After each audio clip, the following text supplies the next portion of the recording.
Shabbat Shalom, everybody. Truth be told, I don't like every part of my work equally.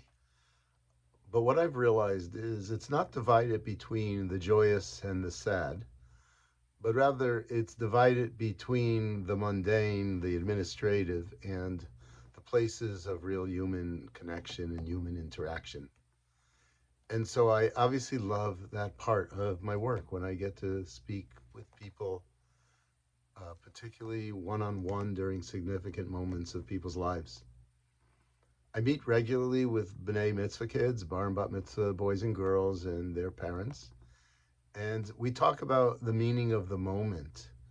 And I love to speak about that. And one of the questions that I always ask the kids is, what does it mean to be a grown up? Not just what does it mean to be a bat mitzvah or a bar mitzvah, but what does it mean to be a grown up? And so I get some really interesting responses from the kids about that. And one of the things that if they don't say, I always bring to their attention is the following.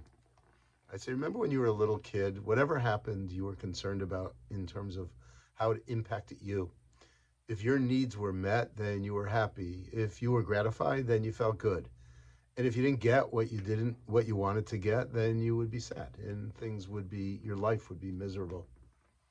I think we might be able to define that as a demarcation, one of the demarcations between being a little child and being an adult. For a little child only thinks of themselves and how every event, every decision impacts who they are and what they do.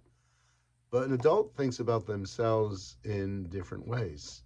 You think about the decisions you make and the impact that it has on your family, the people you work with, your community. I could say even the world. So those who take responsibility for more than themselves, but those who take responsibility for their world, they're the grown-ups.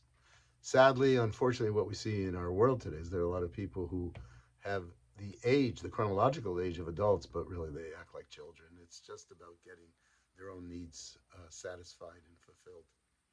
This week we're reading Parshat Noah, and Noah is referred to as a tzaddik b'dorav, a tzaddik in his own generation.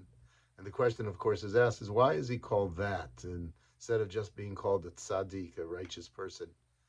The question is asked, if he lived during the time of Abraham, would he have been a tzaddik? And the typical answer that's given is Abraham is somebody who really he negotiated on behalf of other people. He was concerned about the world. And when Noah was told that the flood was coming, he just got to work building the ark so he could save himself and his own family and the animals that would be necessary after the flood. And so therefore it was limited. You might say that Abraham was truly a grown up. In the Jewish sense of the world, he took responsibility for others in this world. If I'm only for myself, then what am I? That's the question. And I think we see that in our world. There are people just concerned about themselves. And although they may be guised in the clothing of adults, they're really childish. And the adults are the ones who say, how does this impact the people around me? How does this action have an effect on the rest of the world? Something to think about. I wish you Shabbat Shalom and look forward to seeing you all in Shul.